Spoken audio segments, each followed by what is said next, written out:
Yeah. So it's an amazing sunny afternoon. We're all and thank you, Chrissy, for bringing good weather from Texas. Really happy to have all of you here. I'm going to try to remember my to-do list of things that I was told to remind people about. One thing is, those of you who are students, we really want your posters at our 75 and counting event. It's going to be fun. We have alum coming back, alumni panels. It's going to be really fun. At the risk of sounding a little too, I don't know, not serious enough, I heard today from Maddie that there's actually going to be, there's a cash bar, so we're not going to be giving out free drinks. But there is now a CSDE 75th signature cocktail that Maddie has.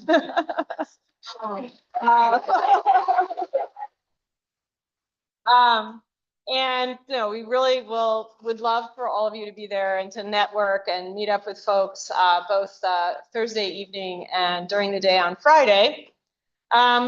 Next week, we have the, I just wanted to highlight our biodemography lab is hosting a workshop on biospecimen collection. So if you're interested in hair, collecting blood, collecting urine, collecting saliva, is that right? I think those are the 4 things. Tiffany's your gal. She'll be talking about that and giving you sort of an overview on how to do that and what to go about doing that. Following that, later in May, we have a spatial statistics and spatial data analysis workshop. So keep your eyes out for those events. And Maddie, what is it? Okay. All right. Oh, after lunch, after the talk, Courtney Allen is going to host a pizza lunch with Dr. Irving and for the grad students. So did I forget? Oh, Rowan has something else to say. Just one thing, I don't know if it's on the list, but next week, we have a structure that's a little different. So for grad students who want to meet with our leader, we see that, and then we on Thursday, so Friday. On Friday, we're going to have a refugee workshop all day, so you're welcome to stay and attend the next presentation after hours. But if you are interested in meetings throughout Thursday, you can message me. So the regular seminar next week will be here. The person who's speaking is Ann Lynn, who will be part of the refugee workshop, which is going to be all day on Friday. And then, but if you want to meet with Ann as a student group, as students, she has time on Thursday to meet with you to talk about refugees and your research if it's of interest. Okay, thank you. And without further ado, I'm going to turn the floor over to Audrey Dorelian, who will be introducing our speaker and is our training for TI. Hi, everyone.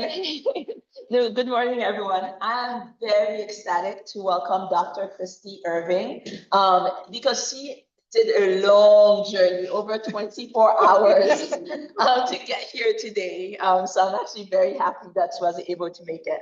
Dr. Irving is a sociologist and interdisciplinary health equity scholar at the University of Texas in Austin. Before that, she received her PhD from Indiana Bloomington. And then I had the pleasure of meeting her when she was a postdoc, a Robert Wood Johnson Health and Society Fellow at the University of Wisconsin for 2 years. And then after that, I believe you were a professor at the University of Vanderbilt in the sociology department. So that's before UT Austin. So at UT Austin, she's in the sociology department, but also an associate of the Population Research Center. In terms of her research, she draws from theories, concepts, and perspectives across various disciplines to clarify and explain distinctions in mental and physical health by race, gender, ethnic, nativity, and socioeconomic status. And I think with her talk today, you can see that her most recent projects investigate the psychosocial determinants of Black women's health across the life course, spanning from early adulthood through later life. And I just want to highlight that if you check out her website, which is phenomenal, she describes herself as a researcher, mentor, and scholar.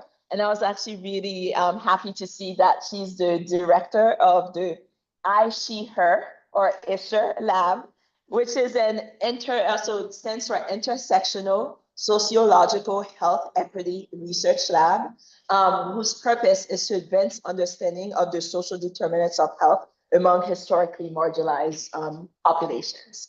So it's my pleasure to have Dr. Irving present today.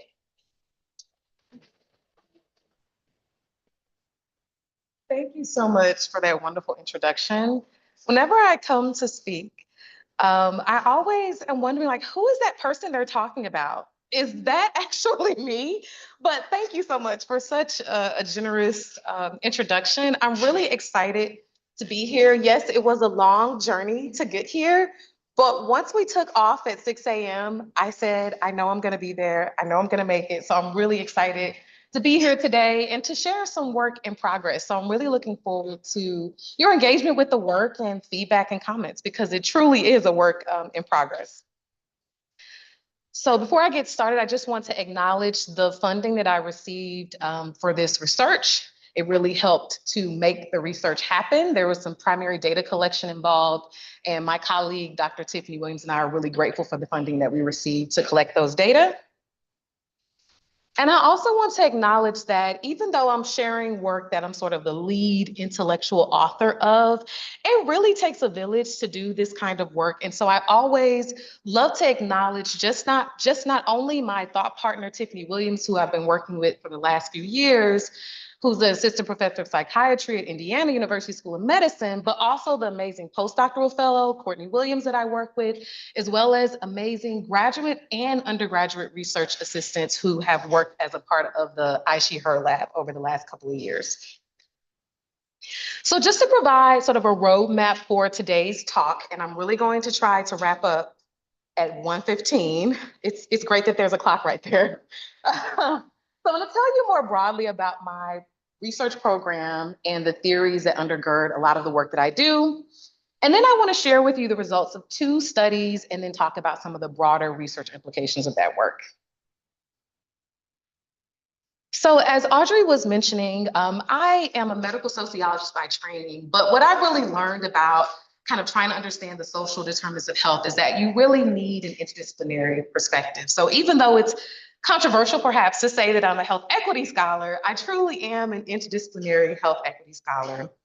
And my ongoing research really relies on a variety of theoretical and disciplinary perspectives, including not just sociology and demography, but psychology, gerontology, and Black feminist studies, to name a few. My 3 research areas include examining the relationship between physical and mental health, and a lot of my dissertation work was really focused on understanding that nexus between physical and psychological well-being. And then, even with a thought partner here, Pat Louie, she and I and others have been really intrigued by this so-called notion of a Black-white mental health paradox. So really trying to understand what social factors might contribute to Black Americans having a lower rates of psychiatric disorder compared to their white counterparts, which seems somewhat paradoxical, given that we know that they experience greater exposure to stressors like discrimination and other stressors as well. And then this third area of research more broadly is I'm really interested in kind of the intersection between various social status characteristics and the implications that they have for health and well-being. But as Audrey mentioned in the introduction, my most active current research area really hones in on thinking about the psychosocial determinants of Black women's health. And Black women are central to my work because we know that they face significant health disadvantages vis-a-vis other race gender groups in the US. And within sociology, scholars like Verna Keith and Diane Brown, as well as more recent contemporary researchers like Kamisha Spates and Brittany Slatton, have inspired me over the last few years to really zoom in on Black women's health. I also realized the importance of really reading broadly as a scholar to really think about, well, not only what does sociology have to say about Black women's health, but what might a Black feminist standpoint provide in terms of helping us understand it? What might gerontology tell us about Black women's health? So I've been really trying to read more broadly to really kind of understand holistically what the literature on Black women health is really telling us, and then contributing to that literature in turn. So with this sampling of my recent publications, I'm attempting to sort of capture the diversity of topics with my recent research, because yes, I study Black women's health, but there are so many different angles with which you can approach this topic in this particular population. So I focus a lot on social stress exposure and the coping mechanisms that Black women may utilize to cope with stress. So Black women, as I mentioned, are central to this work because we know that they face these significant health disadvantages. And I also want to recognize that, again, I have the privilege of working with an outstanding interdisciplinary group of scholars like Tanae Lewis and Tiffany Williams, as well as graduate and undergraduate students. So I always want to recognize that this is not simply my work, but it really is our work. And substantively, I've been investigating stress exposures in the lives of Black women, like vicarious racism, anticipatory race-related stress, attributions for discrimination, and financial strain. I've also been thinking about how even ostensibly positive characterizations of Black women, like being strong or superwomen, can actually have unintended negative health consequences. And I almost decided to talk about superwoman schema actually when I was preparing for today's talk, but we won't go in that direction today. But I did have a recent paper published in Social Problems that really looks at the role of sort of engaging in the superwoman schema type behavior. So Black women feeling like they have to be strong, they have to suppress their emotions, and the implications that that has for their health, especially when they're experiencing less than ideal financial circumstances. So as you can see, this research really reflects a breadth of the ways in which I'm thinking about Black women's health. And I've also been thinking about their health across the life course. So some of the work that I've done has looked at Black women who are attending college, so younger or earlier stages in the life course, all the way to later life. So that last bottom left article was looking at attributions for everyday discrimination and all-cause mortality risk among older Black women in the health and retirement study. So really trying to attend to the diversity within the Black women's population is really important to me, because oftentimes in the health disparities literature, Black women are sort of studied as this monolith. And what I'm trying to do with my program of research is really suggest that actually there are so many populations within the Black women population, and we really need to better understand what are the unique determinants of health for specific Black women who have different constellations of other social status characteristics that have implications for health. So overall, my work has really been informed by two broad theoretical perspectives. And the first of these theoretical paradigms is social stress theory. So within sociology, the stress process model has remained the dominant theoretical framework for stress researchers. But as I began to read more broadly, when I went on this little adventure to read outside of sociology, I was exposed to the contributions of other scholars writing about social stress theory with a particular eye to racism as a minority stressor. So Clark's contextual model to examine the biopsychosocial effects of perceived racism, and Harold's conceptualization of racism-related stress are also theories I leverage in my work to understand stress exposure among Black Americans. And most recently, counseling psychologist Gioni Lewis developed a biopsychosocial model of gender racism that is also useful for contextualizing the work that I'm doing now on Black women's health. So drawing from these four theories, there are four core premises that inform my scholarship on Black women's health. So first, social stress exposure is associated with poor psychological and physiological health. Second, racism-related stress exposure in particular is salient for historically marginalized racial groups. Third, resources like social support and coping may be leveraged to buffer against stress exposure. So there is some agency, if you will, on the part of individuals to respond to these environmental stressors that they experience. And last, and this is where Lewis's 2023 model is particularly insightful, stress exposure at the intersection of both sexism and racism are detrimental for the health of Black women specifically. And this last premise is also embedded in the intersectionality framework, which is the other theoretical perspective that is essential to the work that I do. So the intersectionality framework is critical here because it places emphasis on interlocking and mutually reinforcing relationships among multiple systems of oppression. So intersectionality, it attends to the unique social location of individuals at the intersection of a multiple stratification systems. In other words, we cannot really fully understand how one form of stratification like sexism without considering how it works in tandem with other forms of stratification like racism. And Black women located at the intersection of their racialized and gendered identities were the original focus of the intersectionality framework in its first sort of formal articulation by Kimberly Crenshaw in her 1989 and 1991 companion pieces. But I also want to recognize that the intersectionality framework is really rooted in a much longer tradition of Black feminist scholarship. And I think this is a good thing. Health scholars are actually increasingly incorporating intersectionality in their theory and in their methods. But there is sort of this methodological tendency towards intercategorical approaches. That is research that focuses on systematic comparisons between social groups. And these comparisons, of course, they're critical for us to really understand the gravity of health disparities between socially meaningful groups. Nevertheless, the intercategorical operationalization of intersectionality can obscure within group heterogeneity. So I'm encouraged by the fact that increasingly we are recognizing the insights of intra-categorical or within group approaches to better understand the intersectional experiences of multiply marginalized social groups. And one pathway through which we can better understand how Black women's social experiences influence their health is via developing measures that capture their unique intersectional experiences.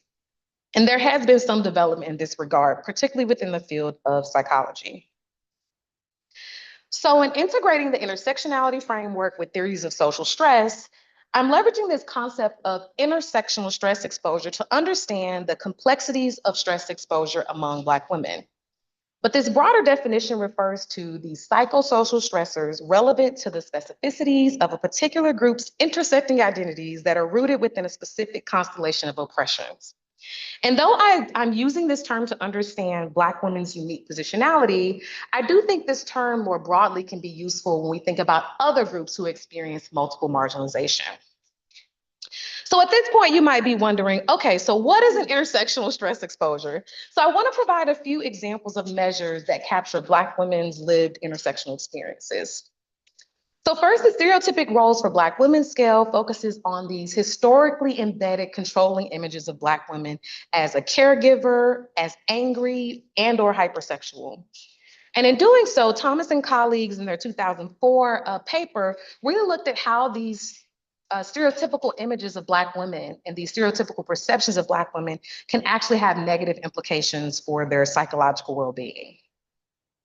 Second, the African American Women's Shifting Scale, it shares some commonality with this notion of double consciousness, which was articulated originally by W.B. Du Bois in the early 1900s. And shifting manifests as these sort of subtle or not so subtle changes in appearance and speech to appear more acceptable or favorable to white sensibilities. Shifting is especially prominent in professional workplace settings as Black women become these sort of hyper-visible tokens who might feel the pressure to present their entire community in a positive manner. And third, the stereotype-related gender racism scale was developed by Rosenthal and Lobel to focus on how Black women are stereotyped, particularly in healthcare settings and during the prenatal and perinatal periods for expectant mothers. But fourth, and this is the one that I'll focus on today, the gender racial microaggression scale captures Black women's pressure to conform to Eurocentric beauty ideals, their sexual objectification, as well as their tendency to be silenced and marginalized. And this fourth measure, as I noted, is going to be the focus of the first study that I'm going to share with you today. So admittedly, this first study has been a work in progress for a couple of years, and I'm so excited to report that it is now under review, but still open to your feedback and comments on it, because who knows what reviewers are going to say or think. So first, I want to start by offering a much broader kind of definition of what we mean by gendered racism. So we really kind of need to understand conceptually what it is before we get to the particular measure that I use in this study. So gender racism refers to these joint injustices of racism and sexism that confer unique intersectional inequalities for racially minoritized women in general and Black women in particular. The term was coined by sociologist Philomena Assed in her 1991 monograph titled Understanding Everyday Racism and Interdisciplinary Theory. And this was published, like I said, in 1991. And just as a side note, Philomena Assed's groundbreaking work also served as the basis for what we know as the Everyday Discrimination Scale that was popularized by David Williams and colleagues in the late 90s and early 2000s. So this is sort of the starting point, the origin story for this term, if you will. But other scholars have also taken up this term to think about other contexts in which Black women experience gender racism. So sociologist Sadali Malaku's book published in 2019 brought attention to gender racism in the workplace experiences of Black women attorneys. And even more recently, this term has actually reached beyond the towers of academia.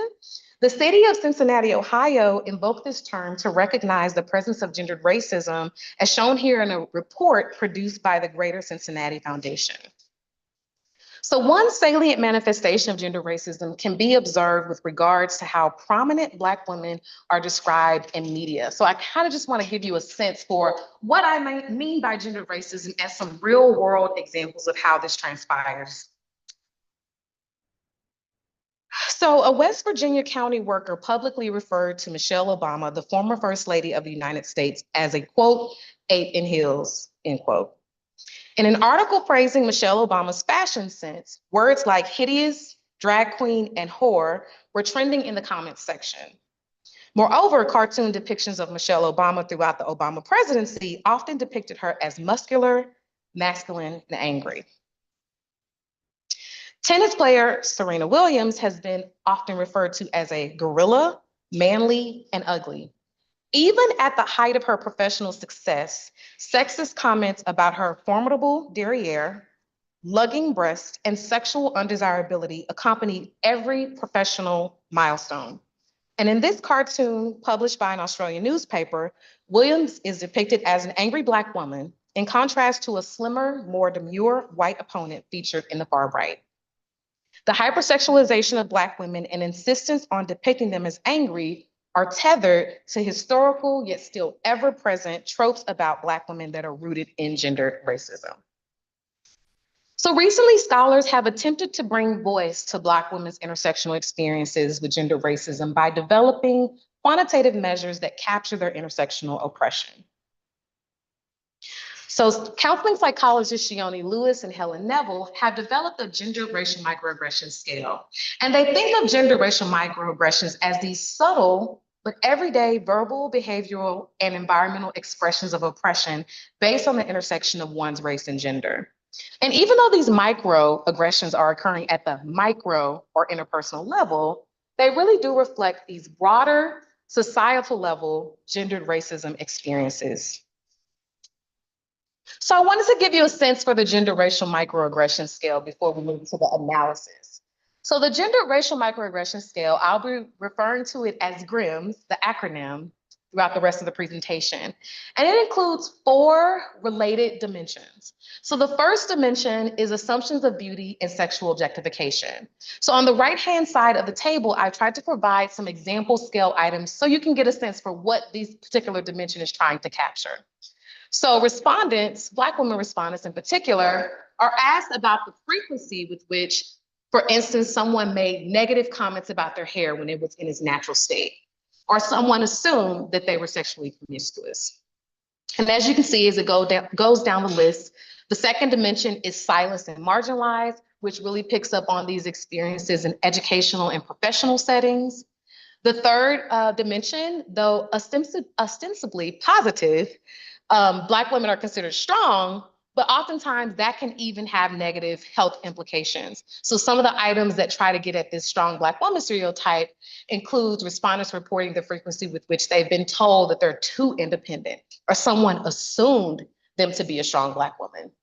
And last but not least, we see the angry Black woman trope is also featured in this measure of gender racial microaggressions, where Black women are often accused of being angry even when they're speaking in a calm manner and someone telling them to calm down. So there has been a growing literature that looks at the relationship between gender racial microaggressions and various measures of psychological well-being. So we know based on past research, very recent past research, that more frequent experiences of gender racial microaggressions are associated with higher depressive symptoms, anxiety symptoms, psychological distress, and even trauma symptoms. However, I want to point out that this literature is often dominated by relatively younger samples. So my colleague Tiffany Williams and some of the graduate students that we work with, we actually collected some pilot data focusing on Black women in a historically Black university in Nashville, Tennessee in particular. And we found that even in a majority Black context, Black college attending women experience very frequent experiences of gender racial microaggressions, and that did have implications for their mental health. However, and perhaps this is somewhat optimistic news, we did find that having access to social support and having a high sense of mastery and self-esteem helped to reduce the negative psychological impact of those gender racial microaggressions on their mental health. And so despite this sort of growing interest in understanding gender races among Black women, no research has ever really taken sort of an age or life course stage approach to think about, well, what does this association look like for Black women who are not in college or for Black women who are older in a later stage of life? And so that's sort of what we wanted to do with this particular paper, really think about how might life course processes contribute to these experiences. So we know that life course processes like aging, birth cohort, and time period differentiates the experiences of everyone, and Black women are no exception. But a life course theoretical perspective might shed light on heterogeneous experiences of Black women at different points in their lives. And sociological life course research, as well as scholarship in lifespan development, have identified 4 life course adult stages. So first, emerging adulthood is a term used to describe a period of development spanning about ages 18 to 29. And it's a critical period because there's a lot of life transitions that are happening during this time, like pursuing higher education or interest into the workforce, or also maybe becoming a parent. And so it could be an important sort of life course stage to consider because there's a lot of transition happening.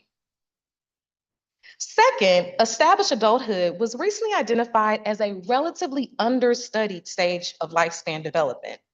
And it's been referred to as the so-called rush hour of life. And do I know it? When stress exposure might be particularly salient because there are a lot of things that are happening at this particular life course stage. So individuals might be at a point where they're trying to advance professionally in their careers, while also perhaps rearing children, also having a spouse. And so there are a lot of different sort of social roles that individuals are sort of picking up in this particular life course stage that can make it particularly feel like a rush hour, if you will. And third, middle adulthood generally refers to these ages between 46 to 64, and older adulthood generally refers to this 65 and older group. And aging scholars like Deborah Carr and others suggest that later life disadvantages among Black women may increase their vulnerability to stress exposure. So older Black women, for instance, are more likely to experience widowhood. They have higher rates of poverty and significantly less wealth compared to other race gender groups. And given these sort of nuances across life course stage, Black women may experience differential exposure to gendered racism at different stages. So now to the research questions. So first we start by answering the simple question that we sort of already know based on other research, but using a national sample of Black women, we're seeking to understand that association between gendered racial microaggressions and psychological health. And the second, more innovative question, if you will, is does life course stage moderate this association between GRIMS and psychological well-being? So my colleague, Dr. Tiffany Williams, and I procured the services of Qualtrics to conduct an online survey of Black women residing in the United States.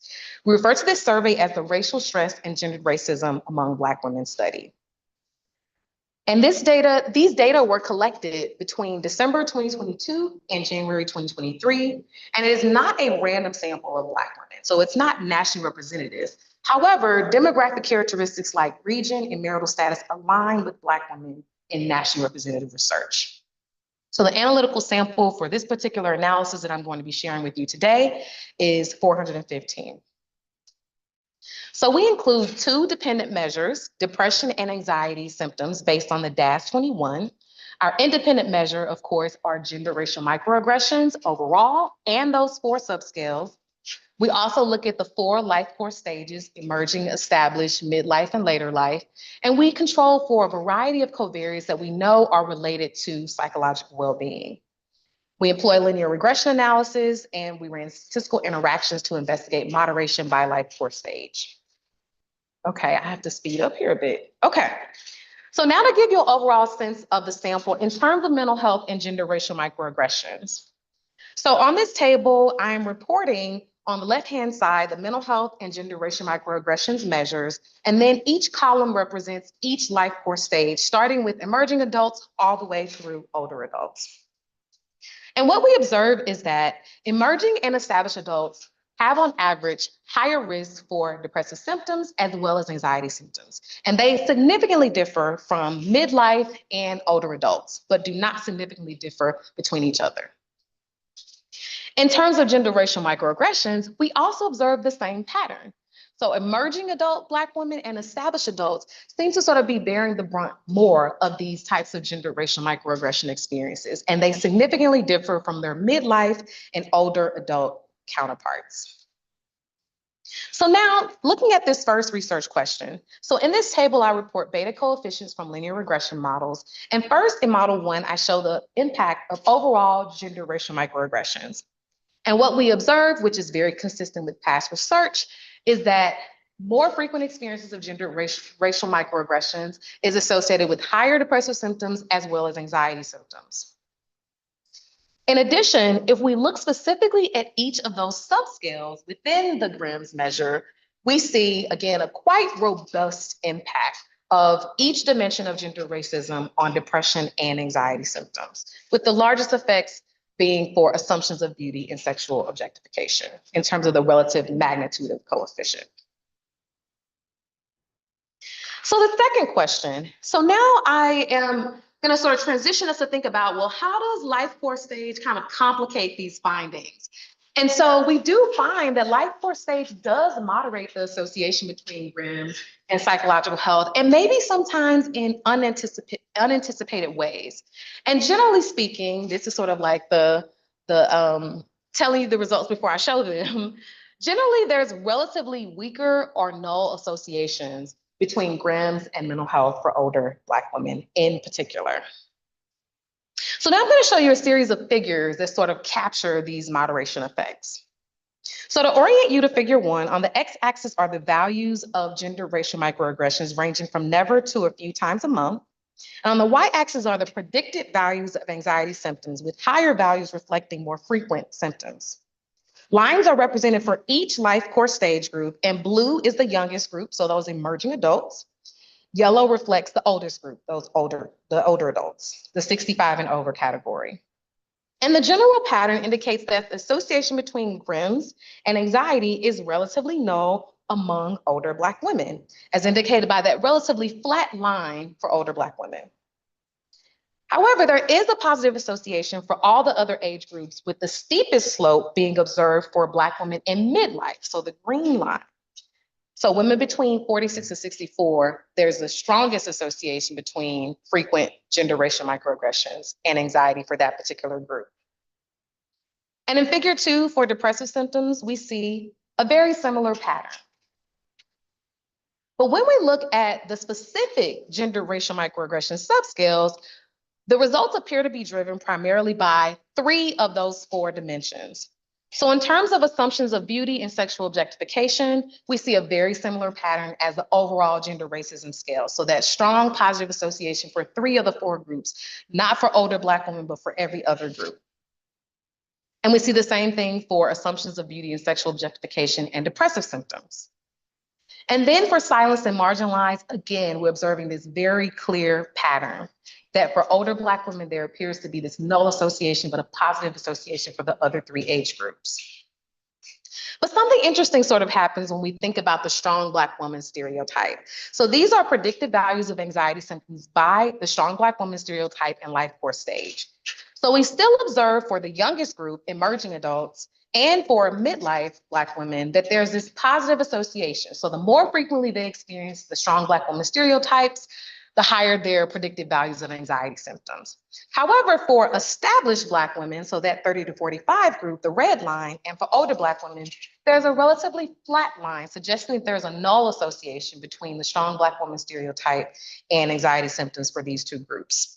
And we see the same thing, a very similar pattern for depressive symptoms. So I think this really points out the need for us to really think about, well, what is happening with this strong Black woman stereotype and different maybe ways in which Black women are being socialized to think about strength and how that might differ across different life course stages.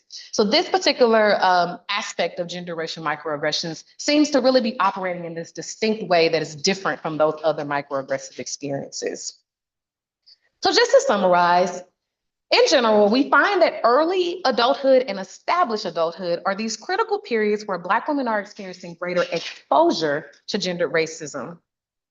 But in addition, midlife is that period, so that 46 to 64 demographic is a period when Black women experience, it seems, greater psychological vulnerability to gendered racism, as indicated by the findings for anxiety and depressive symptoms. And we also submit that this measure of gender racial microaggressions might better capture gendered racism among Black women in earlier life course stages. So maybe it's not that older Black women are less likely to experience gender racism. It's just that this particular measure is not able to sort of sense what types of gender racial microaggressions older Black women might encounter in different types of contexts, perhaps outside of the workplace. So of course, every study has to be viewed in the context of its limitations. So these are cross-sectional data. So we really need to kind of understand these associations over time, and temporality really can play a role. Older Black women are also severely underrepresented in our data. And again, I sort of alluded to this earlier, what might gendered racism actually look like for older Black women? And I'm not sure that this particular scale captures the nuances of their unique experiences at that particular life course stage. So now I'm going to try to briefly, like in 6 minutes, tell you about a second study, which is much more sort of in progress. And this particular study is actually a qualitative study, which is sort of a new adventure for me.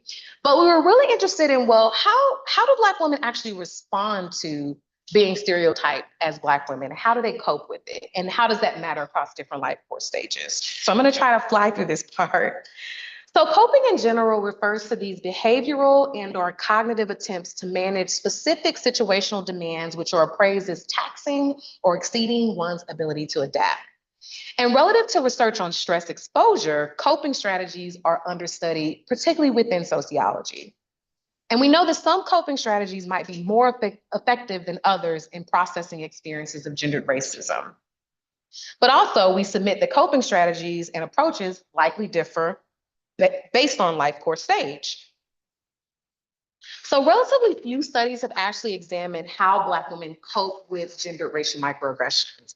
But in one amazing exception, Kamisha Spates and her colleagues in a 2020 study, they showed that some of the most salient coping strategies included what they refer to as redefining Black womanhood in this sort of positive manner, a reliance on faith and prayer, overt and covert resistance, and a reliance on social support in safe spaces.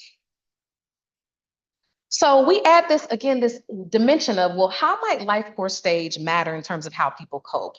So perhaps in emerging adulthood, when individuals are much earlier in their life course, their coping skills might still sort of be in development. They're still figuring out how to cope with stress exposures.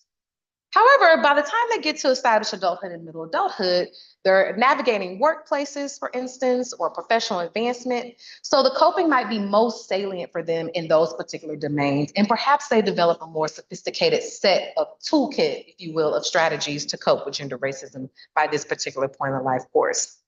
However, older adults in particular may have the most developed coping skills as they reach maturation later in the life course. And so again, this is how we sort of are theorizing life course stage might matter in terms of how Black women are coping with gender racism. So this study aimed to investigate whether life course stage differentiated the ways Black women respond to and cope with gender racial stereotyping. And we again rely on those 4 life course stages, like I mentioned from the first study. So these are the same data that we used for the first study, but in addition to quantitative measures, we also included a number of open response questions asking about how Black women respond to their experiences of gender racism.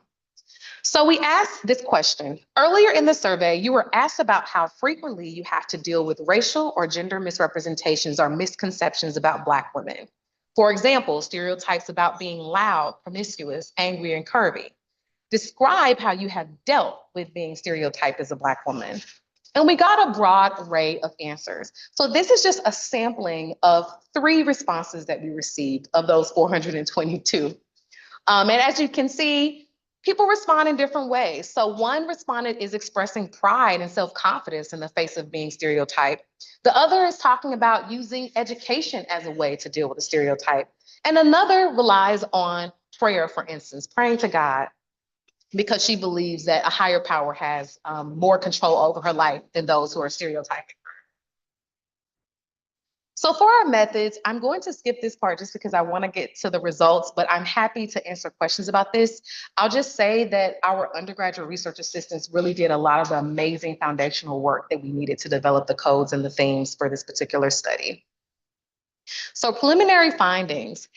I really wanted to point out that it was sort of most intriguing to us as a research team that there is a significant proportion of Black women who do not feel that they experience stereotyping as a Black woman. So about 1 out of 5 respondents actually said that they didn't experience gender racism.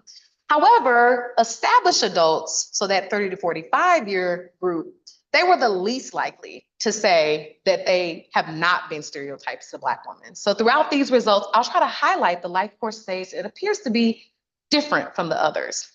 So there is some evidence that some Black women, perhaps fortunately, don't feel that they're stereotyped. The other point that we sort of that emerged from the analysis is that responses to gender racism are often context dependent. So those responses differ across different situations and contexts, as exemplified by some of these quotes. So some people responded differently if they were in a healthcare setting versus a work setting. And also about 1 out of the 3 respondents described 2 or more coping strategies. So Black women aren't relying on just one particular coping approach, but multiple coping approaches.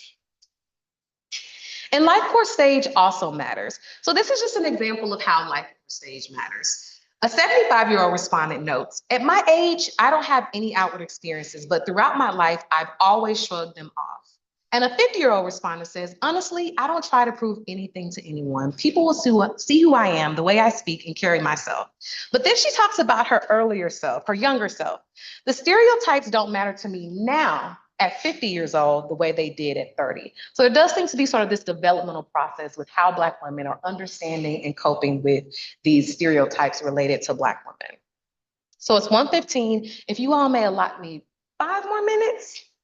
5 more minutes. Okay, I'm gonna try to zoom through the rest of these results. So we found life course differences in 4 different coping strategies. So reliance on faith and prayer, overt resistance, engaging in shifting, and avoidance. So in terms of reliance on faith and prayer, contrary to past research, not a large proportion of Black women actually talked about a reliance on faith and prayer as a coping strategy. However, when they did, they were much more likely to be older adults or in midlife, so that 46 to 64 and that 65 and older. And these are just some explicit and implicit ways that Black women talked about reliance on faith and prayer. So an explicit example would be, I remind myself that God made me a Black woman and he doesn't make any mistakes, as stated by a 70-year-old. But then an implicit example of how individuals rely on their faith, oh, I love that. I love that. An implicit example of how they might be relying on their faith is a 69-year-old woman says, I just always see myself as wonderfully made. And this is sort of interesting because this is actually referencing a scripture in Psalm 139, where it talks about God sort of made a person beautiful and wonderfully, and they're created in the image of God. And she's really relying on this scripture. And actually, one of the undergraduate research assistants picked up on this. She's like, I think this is like a religious thing, but we should go look up the scripture. So it was really interesting to see how they were invoking religion in implicit ways, in ways that we really had to kind of understand, well, what are they relying on when they're using these words? And so some relied on scripture. biblical scripture that is, to express their reliance on faith. So respondents also sometimes outwardly resisted these stereotypes as Black women. And oftentimes this came with sort of an educational kind of stance. So older Black women were the most likely to overtly resist the stereotyping that they experienced, but usually it was sort of in this educational manner. So a 76-year-old notes, I usually will let them know I'm aware of the stereotypes and pretty much that they don't really apply to me. But when younger Black women were overtly resistant to these stereotypes, sometimes their responses were a lot more audacious or radical. So there is a 31-year-old who talks about how she employs sarcasm as a way to overtly resist gender racism. And so she talks about how in the workplace, if people think she's too loud, she'll be louder. If they have issues with her hair, she'll actually wear her hair in a natural state and change it up 3 or 4 times a week. So we see these sort of more audacious, bolder ways of overtly resisting these stereotypes, particularly among the emerging and established adult Black women. But some women also engage in what's referred to as these shifting behaviors, so changing who they are. So for instance, people talk about in a racially mixed crowd, they tend to be on the quiet side to not stand out, or changing in their environment, or monitoring their volume, or speaking properly in so-called mixed companies. So these are some of the ways Black women engage in shifting, but midlife was the period in which they engaged in shifting most. And last, avoidance-based coping, which is found to be sort of one of the least effective ways to cope with stressors, was also quite common in our sample. It was least common among emerging adults, but those who engage in avoidance-based coping don't necessarily directly deal with the assaults on their being as a Black woman. They try to walk away from the ignorance, or they push the angry feelings down and engage in some form of emotion suppression. So in summary, there are different life course stages in which different coping strategies are more prominent. So a reliance on faith and prayer was more common in mid to later life. Overt resistance was more common in older adulthood, but how resistance manifests is distinct across life course stages. While shifting behavior was most common among midlife Black women, and avoidance was least common for emerging or early adult women. However, of course, there are limitations to this work, some of which I have mentioned before, but I really want to point out this issue of sample selection bias, because an internet-based survey is the means through which we were able to collect this really rich data on Black women. But we also understand that there are people who don't have access to technology. So who is even likely to engage with an online survey is also going to lead to some sample selection bias.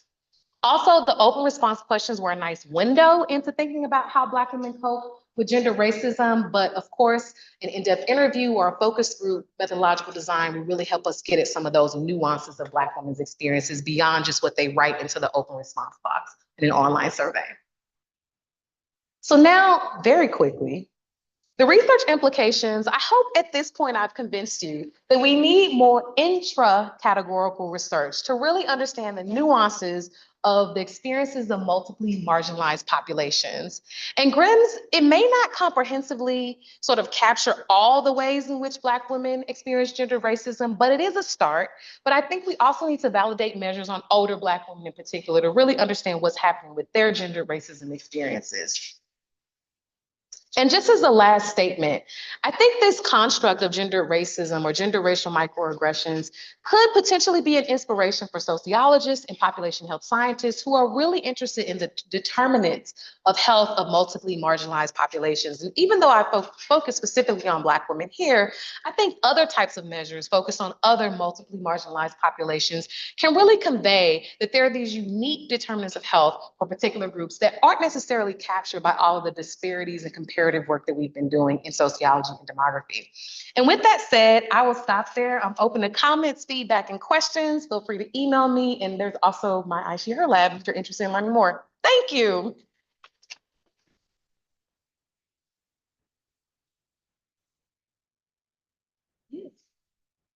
No, fantastic talk. And my question or comment is really influenced by my colleague here in the sociology department, Sasha Johnson's work on like kind of like rethinking age. So I love the life course approach, but I guess one thing that I'm wondering, is that we use the life course approach, and you discuss like the emerging adulthood, established adulthood. But I guess I'm wondering if there's a way to just dive deeper. I guess I'm wondering like what is age or these cutoffs really capturing? Yeah. So I'm actually wondering if there's a way to see like, oh, what's in each age group, what's proportion of the sample is single or in partnership or finished education or has kids under 6. Because I guess yes, I'm just wondering if that might help give a better understanding of some of the patterns that we're seeing. And maybe sometimes life stage may vary. As those age group, the distribution of homes in the age group may not look the same across groups. So some of her research.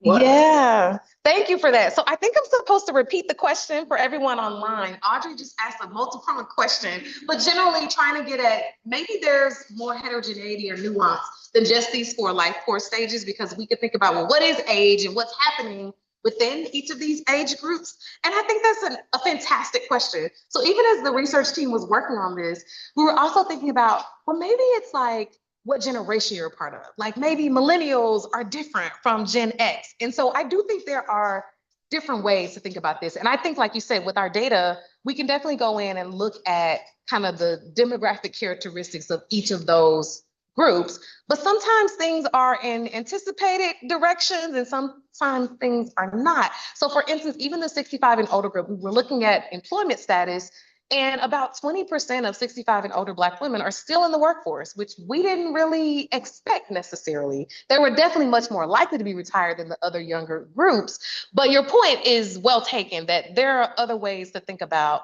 life course and what that means beyond just those broad categories. So this is like step 0, but we definitely want to think more in more nuanced ways about what we are really capturing about life course beyond just age.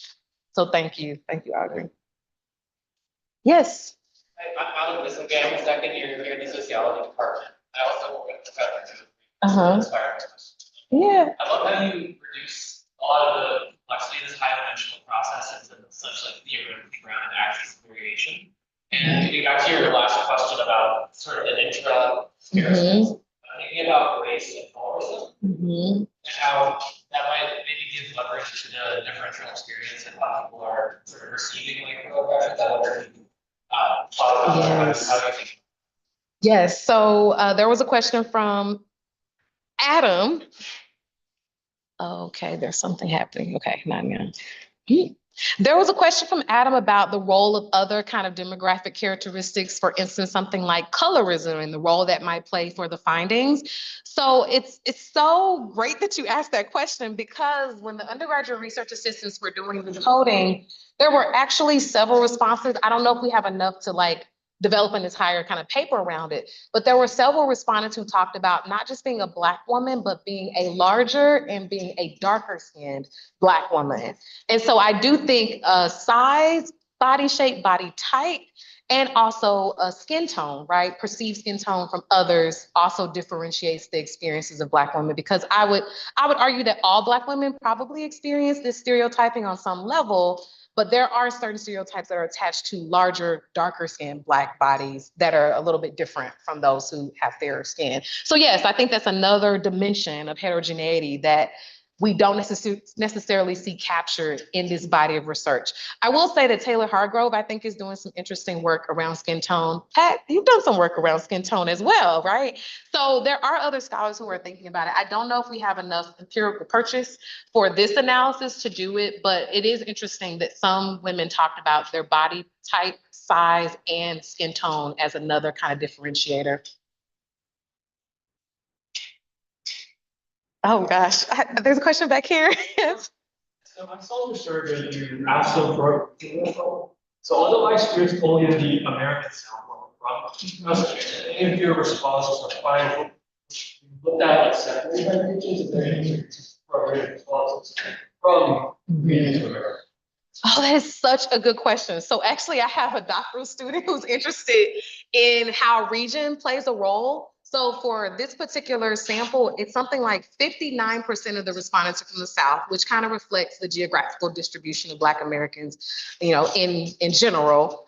But we haven't looked at much of that regional variation at all. But I would imagine that is another kind of point of heterogeneity in terms of thinking about proximity to and integration spaces where you're around other white individuals could be different, right? Based on the region that you're a part of or even the city. So it is something else that we should definitely explore. Thank you for raising that. And hopefully in a couple of years, she'll be able to tell you what she found. We have someone online. Okay. Hi, Trustee, how are you? Oh. Hello? Ryan, could you speak up? Sure, I had a quick question, Chrissy. I appreciate you talking. I love your finding.